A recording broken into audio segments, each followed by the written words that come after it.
Welcome to I Said What I Said. I'm Brad Wakai. That's Tyson Gentry.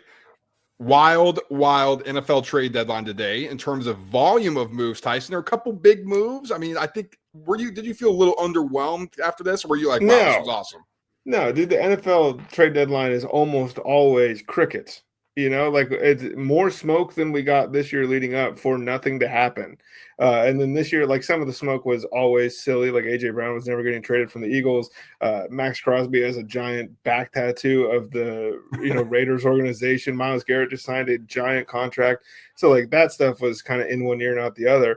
But we thought the Jets would do something. We didn't know that they would do this. We didn't know some of these guys were necessarily really I thought this delivered like tenfold over to what we normally get at the NFL trade deadline. Okay, I'm glad you said that because I'm thinking the same thing because this is one of the most active deadline days that we've had. And this is, I believe, if not the most active, tied for the most active periods of in-season trades that the NFL has had in a long time. So teams are trying to upgrade. Teams are saying, okay, we know it's time to pull the plug, and they are. I think that makes for great stuff, a great product, and when it's time to pull the plug on your season. I love aggressive general managers. I think it's smart for the Jets to do that. And we'll get into my winners, my losers. We're going to do surprise non-moves, like who we were shocked about not being traded out today. And we'll go through some of the rest of the deadline deals and just kind of give some of our thoughts. Not a lot of the headline things that happen, but we'll still give you some of our thoughts. But the reason, Tyson, we're doing my winners and losers, and I want to give you a chance to explain this, is because you didn't see coming out of this with like, all right, nobody really was a clear winner to you, and nobody was a clear loser to you. So I want you to explain that to everybody out here.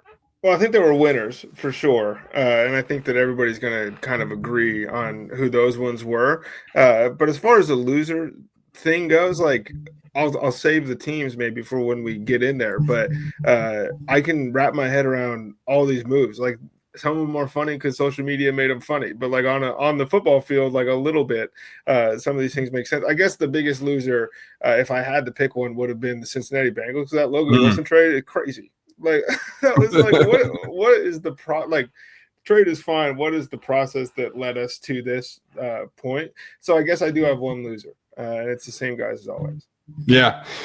Let's get into my winners then, Tyson. And the first one you said, I think everybody's going to circle this and say winner, winner, winner, and that's the New York Jets. I mean, baby, come on. I mean, we're trying to get some excitement back in the Jets franchise, and you do it this way. How about you trade Quinnen Williams? How about you trade Sauce Gardner, and you're bringing in pick after pick after pick. So in 2026, you have 2 first-rounders. You have 2 second-rounders. In 2027, you have 3 first-round picks, Tyson. That's the Julian Sayin draft. That's the Jeremiah Smith draft. We're going to have offensive line that we can bolster. I mean, this to me was a smash for the Jets, who are rudderless and need a new direction, need some more excitement.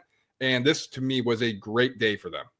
Feels to me, and I could be wrong, could be recency bias, but it feels like it's been a minute since an NFL team picked a direction this hard, Brad, like at this point in the year. It feels bigger, again, maybe because today is the day that it happened, but I'm struggling to think of a time where they said, hey, man, we're just going to eat the Sauce Gardner thing. We're not going to be good. He signed till 2030.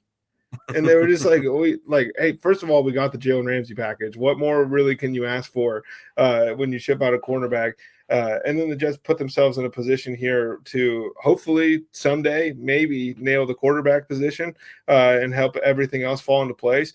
The only hesitancy, Brad, is these 2 guys are the only 2 that the Jets have like nailed in the draft in recent memory. It feels like there's been some others for sure, but like it's hard to pick all pros and they have them. But yeah, I thought the Jets smashed it. Like you said, you pick a direction and you go, or else you end up like one of 10 other teams. Like look at the New Orleans Saints. Mm-hmm. Like it's been year after year of kind of the same thing.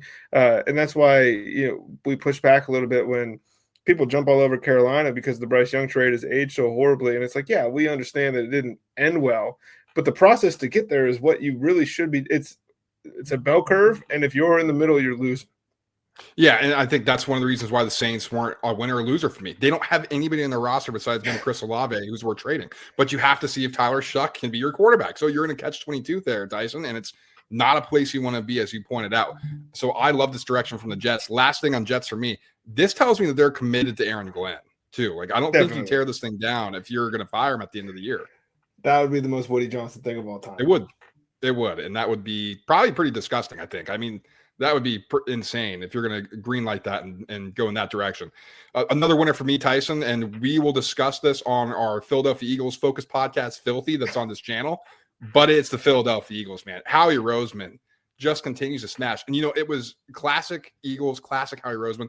October 30th, they get Michael Carter for John Mechie in his 2027 6th and 7th round pick.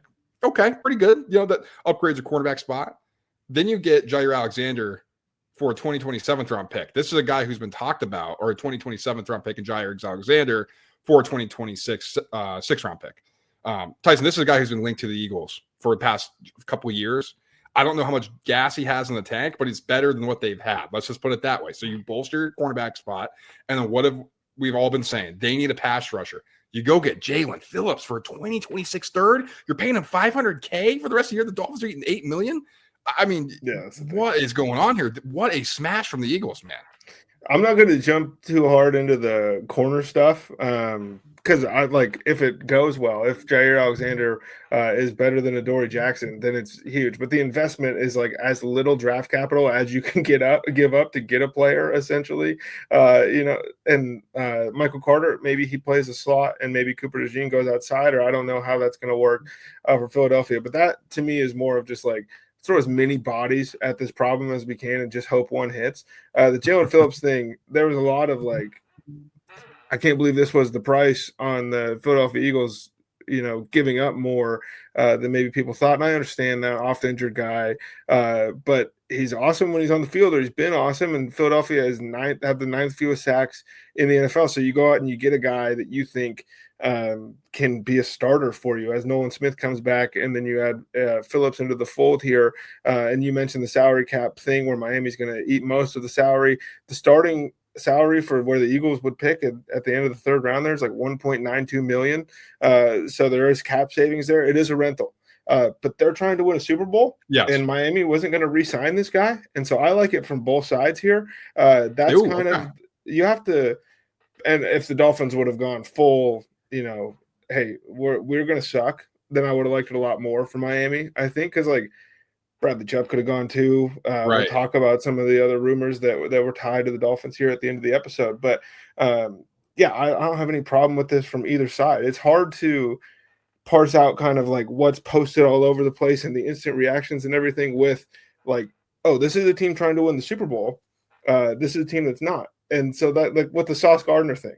The Indianapolis Colts are 7-2. They didn't think they were going to be here. They're trying to go win a Super Bowl. So they went out and they got a bona fide cornerback one. You can say whatever you want as far as where you think he falls. Maybe he's not top 10 to you. That's fine. They needed a corner one. They're a 7-2 football team. Jonathan Taylor is having a generational year, and the AFC looks wide open. We thought Kansas City was back, and then they get beat by the Bills. We thought the Bills were the best, and they're beating up all these other teams that we know suck.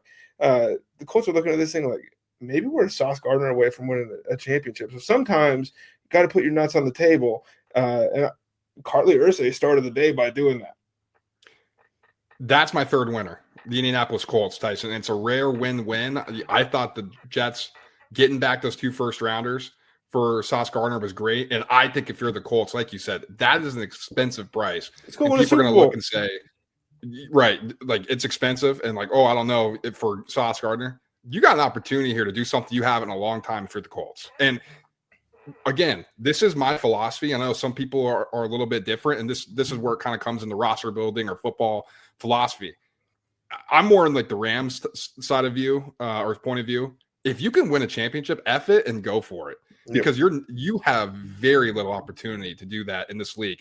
There's a reason why it's a parity-driven league. It's a reason why it's hard to create dynasties. If you have an opportunity to do that, if you're the Colts and you think this guy can help you, and it's Sauce Gardner, somebody who's going to be your CB1, like you mentioned, somebody who's going to take the reins of the man-to-man and a Lou Anarumo defense and be on an island to be able to win that matchup, that raises the level of your secondary, raises the level of your defense, which we have questions about. It's really the only thing, Tyson. Can the defense hang with these guys? You just made a huge upgrade. And you have an offense that, yes, it ran into some problems against the Steelers and the voodoo that is Heinz Field or whatever it is called now, and Mike Tomlin back against the wall, 6 turnovers, for God's sake. I'm not worried about that offense. And maybe Daniel Jones does regress, and I do think it will come, but there's still a high ceiling for this Colts team, and I think you just raised it, or at least raise the floor by going and getting Sauce Gardner. So I love that for the Colts. Yeah, it is. Again, it's a 25-year-old guy signed through 2030. Like, A.D. Mitchell went back in this trade, and none of us care. No. Like, those are top of the second round draft pick by this regime. We've been the Colts have hit in the draft. Tyler Warren looks awesome, and they've hit on some of these other first rounders. We're not blind to that. But if you're 7-2, Brad, where are you going to pick at in the first round? If we're extrapolating out, this team's picking 25th. Yeah, it's a hit rate on 25th. How many 25th overall picks turn into Sauce Gardner? And I understand you add another one on top of that, but if your hit rate is 50% versus somebody can 100% help you try to win a Super Bowl, make the move. I love it. And Tyson, the reason why you can trade Adonai Mitchell in this is because you've hit on Pittman, because you've hit on Josh Downs, because you hit on Alec Pierce and Tyler Warren. That gives you the opportunity to do this. Alec Pierce is a dog now. We thought just a deep threat guy. That's 15 targets, 150 yards or whatever. It's beautiful. Let's get into the losers that I think. And Tyson, it's the Dallas Cowboys. People are excited about the Quinnen Williams deal. They go get Logan Wilson. Yes, the upgrades their defense. This is another example of the Dallas Cowboys being directionless. You traded Micah Parsons because you didn't want to pay him the money because you felt that was going to impact the cap. Okay, we need pieces. This is our game plan. But because you suck, Jerry panics. Everybody in the Jones family panics. You go and make a panic move to acquire two guys that you think is going to help a 3-5-1 football team. This makes zero sense to me. I get Quinnen Williams is going to pair well down on the interior side. It's going to help the rush defense. This football team is not good enough to compete in the NFC. It's just not. And the fact that they constantly think, the Cowboys do, that they're a piece or two away from winning the Super Bowl is why they are never a piece or two away from the Super Bowl. You have to build things. You can't put it in the microwave and all of a sudden a gourmet meal is coming out. You have to, cook. You have to be a chef. You have to treat it with love. And they constantly just try to, Tyson, throw things together and say, oh, yeah, well, now we're going to go win. Quinnen Williams is not winning you the Super Bowl. Be patient and build. And in 5 years, maybe you can get on top of the Eagles. Maybe you can be better than the Commanders. But they refuse to do that, Tyson. I think, again, that's where the loser of the trade deadline. Yeah, I understand all that stuff. And I think the going rate here for a guy like Quinnen Williams, to me, the compensation they give up makes sense. He's really good, man. They've been yelling from the rooftops at all of us, and we weren't really paying attention. But they're like, "Hey, we got to fix this rush defense. That's really important to us." Kenny Clark comes back in the Micah Parsons trade, and the rush defense is still fourth worst in the league. And Quinnen Williams can help with that. He can get after the passer as well. You get rid of Mozzie Smith, Brad. Addition by subtraction, the worst player in the NFL is no longer in your luck. I'm just kidding, Mozzie. But I think that it was a smash for the Jets. And if the microwave thing is a good point, because with the picks that they acquired, in the Micah deal, they're going to have to retool this thing pretty fast. Dak is older, I think, than most people recognize or realize. And he still is playing, Monday night notwithstanding. He's playing some really good football this season. But, you do have to weigh the fact that George Pickens needs a contract, and how is that going to look? Because this offense is really fun when it's scoring 50. It was ugly to watch the other night. They couldn't get the ball moving. But again, they picked a direction, and it's not the same one we thought they were going to pick at the beginning of the year. But they added a guy who's in his prime, who they think could help them win for 4 seasons. I don't want to be hypocritical because a lot of the other teams are doing it, and you're right. But I got to criticize the decisions I think are wrong. I just don't understand the process, and that's where I'm at on that. But that is the other side of things. They viewed a guy that they think can help them win right now. Logan Wilson, okay, it'll upgrade your linebacking crew, but really the deal is, you add Quinnen Williams to be your interior guy, and so we'll see what happens with the Cowboys. I mean, can they make a run? We'll find out. Tyson, another loser for me, the Buffalo Bills. I'm sorry. How do you look at what's happened the past, half a decade and say we're not going to go be aggressive and upgrade a wide receiving unit? Yes, Shakir's look good. Oh, my God, the tight ends were great coming off the bye. What happens when teams get film on that? Know how you attack. You need an alpha. Last year you traded for Amari Cooper. Dud. Go get a dude. And then the defense, man. Yes, McDermott, he's playing with bells and whistles, and they confuse Andy Dalton, and they confuse Patrick Mahomes. Again, offensive coordinators will adjust, and then they're going to go to the playoffs because he shot it too soon, right? He showed it too early, and now people find it, and he's not going to have a wrinkle. We have seen this movie before. This is a Buffalo Bills franchise that constantly sits on their hands. Even though they have a quarterback in Josh Allen, they should be doing everything in their power to enhancing the roster around them. Tyson, the picks do not matter. I don't know what they're doing, and I think they're going to fall short again because they were inactive at a trade deadline they should have been aggressive at. I think that's a really good team to throw in here. I am waiting for the reports, that are going to come out where other teams from the AFC East were trying to make trades for the Jets guys, and it's like, well, everyone else, like it wasn't the Patriots, we don't think so. It's got to be, but I'm sure that we'll get some of those because there was Jalen Waddle rumors that would have helped. Sauce Gardner sure would have helped, but I just wonder if maybe they were barking up the wrong tree here, or maybe they're scored, man, because they haven't exactly hit on some of these things. But I do agree that it's like, can we just push the chips in the middle? Like, why are we milking this thing? Like, the Colts are playing with house money and they're letting that thing roll. You have built up a bankroll here, just playing blackjack for 5 years, and you are still playing the same amount of money per hand. Can we push some stuff in the middle? It's frustrating. It really is. And last loser for me, Tyson, this will kind of carry us in our surprise non-moves. Miami Dolphins. You fire the general manager who apparently did not want to trade these players away. So you got an interim guy who was ready to green light some of these deals. And you only trade just the one guy. Dude, it's just not – some of these teams, man, you wonder why they're constantly bad, and it's stuff like this. Well, and they're in a really, really tough spot because, like, Tua is going to be the quarterback next year contractually. Like, that's just – nobody's signed – you're going to have to pay a giant percentage of his contract to move him, and I don't think they can cut him realistically for 2 more seasons. So I get being stuck between a rock and a hard place there. Like I said in the Jalen Phillips to the Eagles thing, I would have liked to see maybe like we know we suck. Like, let's soft launch this rebuild. We can have Tua play quarterback. So I get it there, but it's kind of a tough ask from a guy who's like not going to have the job in 3 months to be like, hey, change this roster completely for the new guy. That's true. That's a good point as well. Okay, let's move into the surprise non-moves. This can be players who weren't moved, teams who didn't make moves. Tyson, I want to get your thoughts on a couple of these here that jump out to you. Yeah, I think the Dolphins were a huge one. Breece Hall being stuck in New York, I think that's everybody's big one today, and I think rightfully so. He put something out on the internet that was like, "I'm happy for my brothers, but like this sucks. Like, I'm here by myself now." And sure, they wanted a 3rd-round pick. Come off that a little. Like, if you can move him because are you going to franchise tag a running back while you have 5 first-round picks over the next 2 years? Are you like, that's not the best allocation of resources. So Breece not being moved. There was Jalen Waddle, Denver kicking around Jalen Waddle smoke. And we don't know anything about compensation offered or anything like that. And of course, like, if anything's leaked, it's important to keep in mind that's just one front office side of the story. The other one might tell us a different package. So you never know the whole truth. Those guys were pretty big. Alvin Kamara told us, he didn't want to be traded.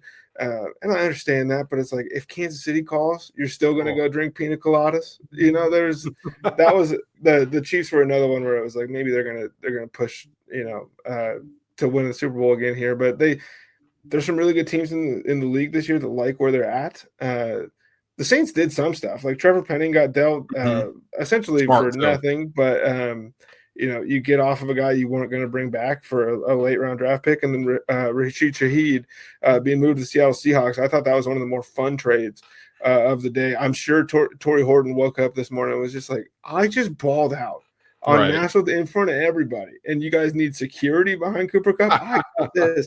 But she played with for Clint Kubiak. He's banged up most of that year. I've been reading a ton of like familiarity with the system, and it's like, well, mostly in meeting rooms, right? Because he wasn't on the field very much when Clint was the OC. But like, I thought that was a fun one. But I would have liked to see maybe some more guys on the periphery moved.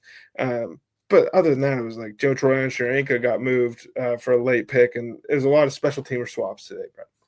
Yeah, and I think you laid out some of the players that were shocking. I mean, and Breece Hall not getting moved. He asked to be traded. That was strange. I think if you're the Jacoby Jets, Myers finally, so that's that's a one that plus. I forgot. What did you think about that one? He wanted out, and you get a 4th and a 6th from the Jags, who are always going to be looking for wide receivers, which is hilarious. And I think if you're the Raiders, you love that. I did too. It's just like it's about damn time. Like he was worth a 4th and a 6th when he asked to be traded before the season started. Like, what'd you make this guy sit around and wait for? And then Jacksonville wants to make the playoffs. Travis Hunter's hurt. Parker Washington looked great, but how sustainable is that? So I get that too. Tyson's getting a little shot in there. I think to wrap this up before we go through the rest of the deadline deals. Kansas City Chiefs, I was surprised they didn't make a move. They like their roster. I think where they're at, there's a ton of talent, and they're going to get their left tackle back, which is big. I was surprised the Broncos weren't able to pull off a big one. I think if they were able to add another offensive piece like a Jalen Waddle, oh, baby. I mean, you got an opportunity to win this division, man. I mean, I was surprised that the Broncos were not able to do something. And then the Rams, man. I mean, this is an aggressive organization. They like where they're at. They love where they're at. You can tell. I mean, Devontae Adams turned back the clock, and Puka Nacua, he may be banged up, but man, he can still play. But for them, man, it's a lot of youth on the defense. I'm surprised they didn't go try to add like another blue chipper, but that's a scary team, dude. Matt Stafford, is he just a vampire? Like, he doesn't age. There was an article today on The Athletic, and it was like, at 37 years old, Matthew Stafford is still a dude. And it's like, that's what we've been trying to tell you for this guy is consistently top 5 and nobody cares. But yeah, I think that they love where they're at. And plus, like, the Rams would have been the ones to trade for Breece Hall, and we would have just been in betting hell player prop wise for the rest of the year. It would have been something which made us mad. Oh, that would have been tough. You're right. So I'm actually glad that didn't happen.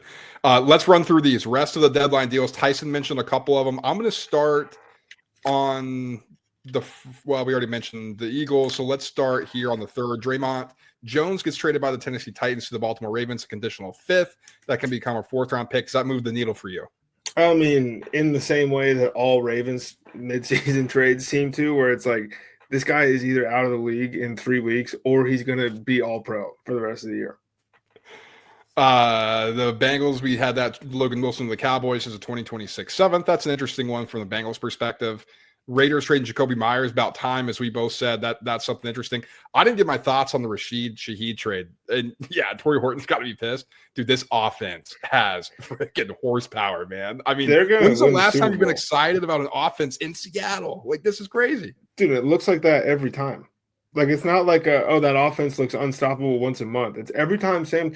If you are so inclined and you're a stat head, you can go on some of these websites and look at completion percentage over expected and EPA, and, those two things combined, just like all raw stats are going to bear out that Sam Darnold's having a good year. But my point is that advanced stats are telling you that Sam Darnold, who I was saying is going to suck this season, is the best quarterback in the NFL.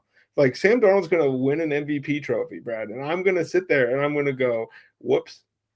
If he can keep this up, I don't know how you don't give him a hell of a look. I'll tell you that much. He's MVP right now. It has to be. This is unbelievable. I mean, especially because Jones was it 16 to 16 with like 4 touchdowns or whatever at halftime. In the halftime, that was nuts. We thought that was going to be a good football game. Joe Tryon Shoyinka, as you mentioned, Browns got him out of town, sent him to the Bears for a 6th-round pick. They also sent out a 7th-round pick to get that deal done. Like Tyson said, probably it's more of a special teams thing, a little bit more of some edge depth, whatever. The Trevor Penning thing, I think that's good for the Saints to move off him. Like, yeah, you only got a 2027 6 back from the Chargers. It just wasn't going to work there, and if he can go into a new system, Tyson, I think it's going to be a little bit more downhill mashing for him. I think he's probably going to move to guard too. Like, he's not a tackle. Could help him maybe. He might have to play tackle in LA. Yeah, they started the season with the best young tackle duo in the NFL, and those guys are both on IR. Brutal for the Chargers. Trevor Penning, all-time draft miss by some of these big-time pundits, man. Remember how big of a deal he was? Yeah, his arms were short. Wasn't that the other thing, though? That's why some people were nervous. Yeah, well. Yeah, and then the next year, nobody cared about Trevor Penning, but then when Skoronski was coming to the league, it was the biggest deal in the world. And then finally, Jets traded Jasir Taylor to the Chargers for a 2028 conditional 7th. I don't know what the It's Chargers, not even real. Depth. But yeah, It's just not see even it, real. Taylor. I mean, I'd be pissed off. They just cut me. That's crazy. Okay. Anything else you want to get off your chest here, Tyson? Deadline day. Any kind of closing thoughts that you want to share? Just to count. This NFL season has been fantastic to this point. Like, it feels genuinely as wide open. We say this every year, but we don't know who's coming out of the AFC right now, and we don't know who's coming out of the NFC right now. The odds are telling you that Vegas doesn't know who the best teams in these conferences are, and everything just kind of got shook up a little bit more today. I thought it was awesome. I'm pumped, man. This is great stuff. The rich get richer as we are halfway through, and the bad teams are getting ready for the future. And I think that's how it should be in the NFL. So we will keep reacting to all the NFL stuff. Like, subscribe, and share the show. Again, if you're an Eagles fan, or if you want to hear our take on that, we're going to do more in-depth stuff on this channel. It's going to be on our Filthy episode, or Filthy podcast. But smash the like button so you help us out in the algorithm. I'm fumbling my words here. Subscribe so you don't miss a single thing we do, and share it with a friend, with an enemy. Again, we don't just do NFL stuff. We got college football we're going to react to because the CFP rankings are coming out. Is Notre Dame in? Everybody's pissed off. We already are kind of feeling where that's going, but there was a huge shakeup there. So it'll be interesting to see how the College Football Playoff Committee reacts to the first ranking that's coming out. So again, don't miss a single thing we do, and we'll talk to you all when we talk to you. Till then, peace.